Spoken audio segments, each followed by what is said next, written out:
What if I told you that everything you're working toward right now, the promotion, the perfect body, the bigger house, the respect of people who don't matter, what if all of that is a complete waste of your precious time? I'm 45 years old. I have stage 4 pancreatic cancer. The doctors gave me 6 months. That was 5 months ago. I have maybe 4 weeks left, probably less. And in the time I have remaining, I'm going to save you decades of mistakes, wasted time, and suffering that I can't get back. This isn't going to be some sad, inspirational music live each day like it's your last. This is me angry at myself for how I lived, desperate to make sure you don't do what I did. Because here's what nobody tells you. You don't get music a warning. You don't get time to prepare. One day you're fine, and the next day a doctor is telling you that you're going to die, and everything you thought mattered suddenly doesn't matter at all. I was a corporate lawyer, made partner at 38, 6-figure salary, corner office. I worked 70-hour weeks for 20 years, missed my daughter's school plays because I had depositions, missed anniversaries because I had trials. I told myself just a few more years. Just get to this level, then I'll slow down. Then I'll have time for my family. Then I'll finally take that vacation to Italy my wife keeps talking about. I never slowed down. I'm never going to Italy. My daughter is 16 now, and last week she told me she barely knows me. She said, "Dad, you were always there, but you were never really there." And she's right. I was physically present sometimes, but mentally I was always at work. Always thinking about the next case, music, the next client, the next billable hour. You know what's funny? 2 weeks after my diagnosis, I got the email I'd been waiting for. They were making me senior partner, the thing I'd sacrificed 20 music years for. The thing I told myself would make it all worth it. And when I read that email, I felt nothing. Actually, that's not true. I felt rage, pure rage, because I traded my life for a title that means absolutely music, nothing. Now here's what I wish someone had told me when I was 25. Success is the worst possible goal. I know that sounds crazy, but achievement is a trap. You get the promotion, you feel good for 48 hours, then you need the next one. You make 6 figures, music, then you need 7.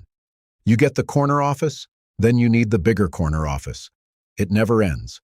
The goalposts keep moving, and before you know it, you're 45 and dying, and you realize you spent your entire adult life chasing things that don't matter. I have a friend had a friend, music Marcus. We went to law school together.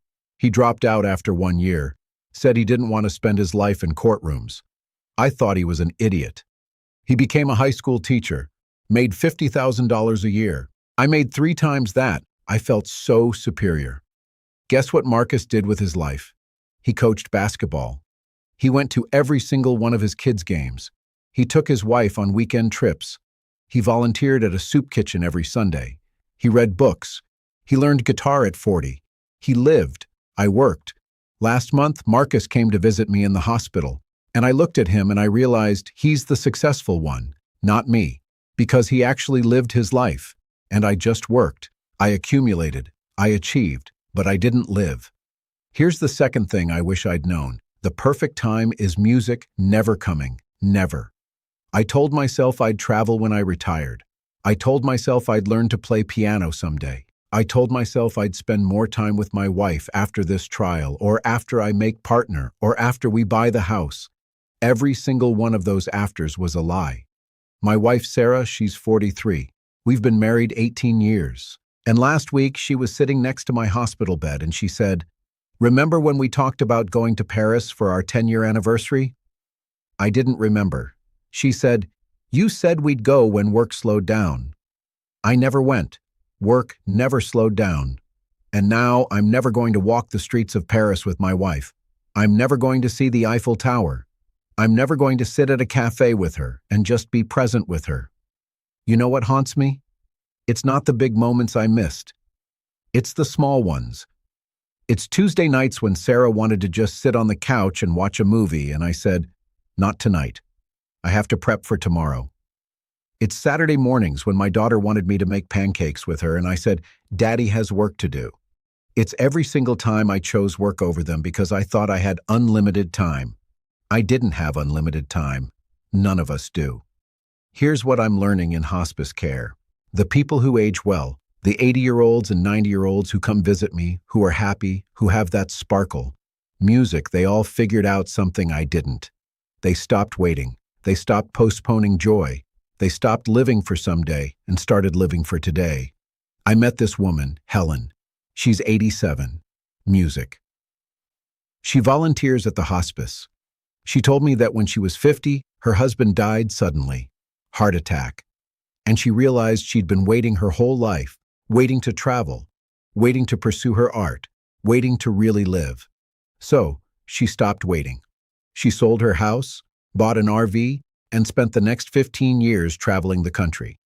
She's been to all 50 states. She's painted hundreds of pieces. Music. She's lived more in those 15 years than I did in 45. And here's what kills me. I had more money than Helen. I had more opportunities. I had more options. But she lived and I worked. She experienced music and I accumulated. She was present, and I was distracted. I'm lying in this hospital bed right now, and I can't eat solid food anymore. I can barely walk. I'm on so many pain medications, music, that half the time I don't know what day it is. And you know what I think about? I think about that stupid Saturday in 2019 music, when my daughter begged me to teach her how to ride a bike without training wheels, and I said I was too tired.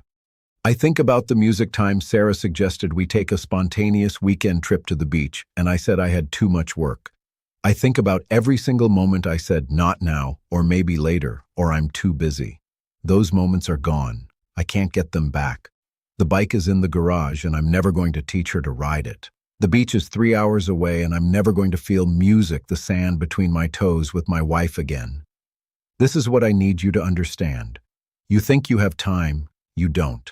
You think you'll get around to it later. You won't. You think there will be a perfect moment when everything aligns and you can finally live the life you want to live. That moment doesn't exist. The thing you're chasing, the money, the success, the perfect body, the approval, you're not actually chasing those things. You're chasing a feeling. You think money will make you feel secure. You think success will make you feel worthy. You think approval will make you feel loved.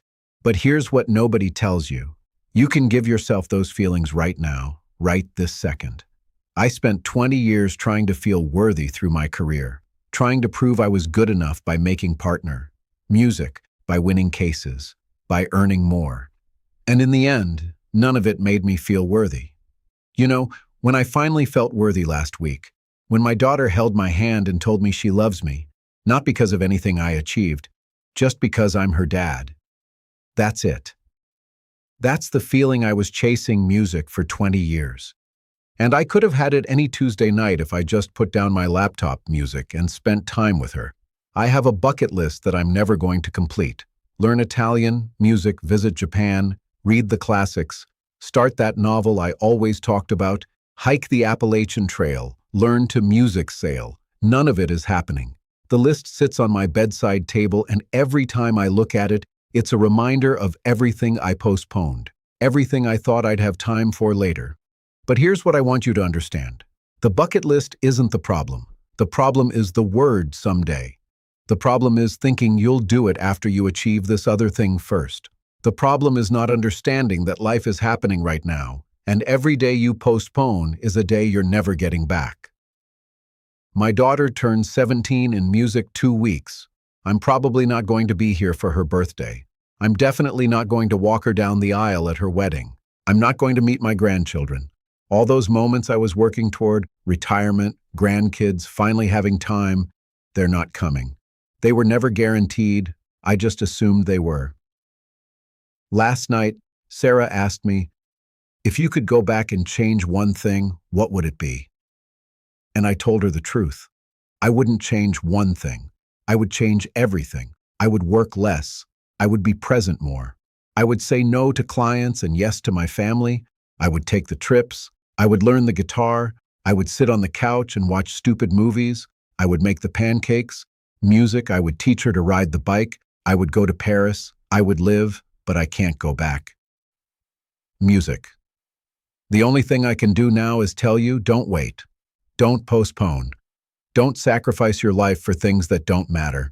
Because when you're lying in a hospital bed with a month left, music, you're not going to care about your job title. You're not going to care about your salary. Music. You're not going to care about how much you weighed or what people thought of you. You're going to care about the moments, the ordinary, unglamorous, beautiful moments you had with people you love. And you're going to wish, God, you're going to wish that you'd had more of them. I have 4 weeks left, maybe less. Music. My daughter is at school right now. My wife is in the cafeteria getting coffee. And I'm lying here thinking about all the time I wasted, all the moments I missed, all the things I said later too.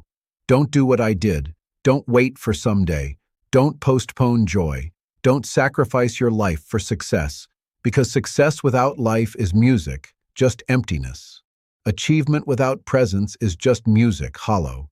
And money without moments is music, just numbers. Live now, right now, today. Call your parents, hug your kids, take the trip, learn the thing, do the scary thing. Be present. Stop waiting for permission to live the life you want to live. I'm out of time. But you're not yet. So what are you going to do with yours?